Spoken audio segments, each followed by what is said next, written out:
কবি মহলে সুনাম কাটছেন শিলিগুড়ির এই কবি। কলকাতা বইমেলায় কবিতার বই। শিলিগুড়ি বাঘাযতীন কলোনি নিবাসী সমাজসেবী অর্চনা মিত্র সময় পেলেই কবিতা লিখতে বসে যান। ইতিমধ্যে তার লেখা কিছু কবিতা নিয়ে প্রকাশিত হয়েছে কবিতার বই অহনা।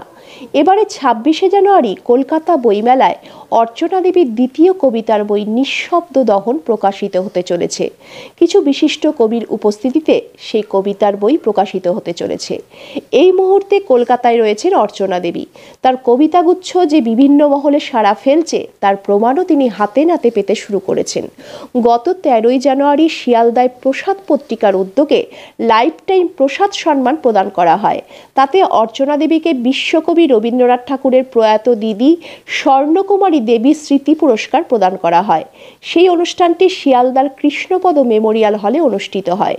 এর মধ্যে গত ২১শে জানুয়ারি ভারত বাংলাদেশ সাহিত্য পরিষদ পুরুলিয়ার অযোধ্যা পাহাড়ের হিলটপে বই উন্মোচন অনুষ্ঠানের আয়োজন করলে অর্চনা দেবী সেখানে অতিথি হিসাবে উপস্থিত ছিলেন।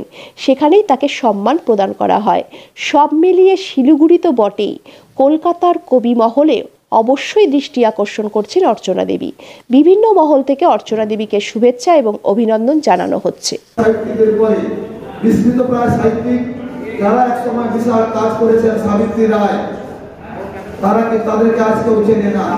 এইরকম যখন আমি যখন পত্রিকা দায়িত্ব নিলাম, ৫ বছর দায়িত্ব দিয়ে দিলাম, লাইব্রেরি যেতে হবে।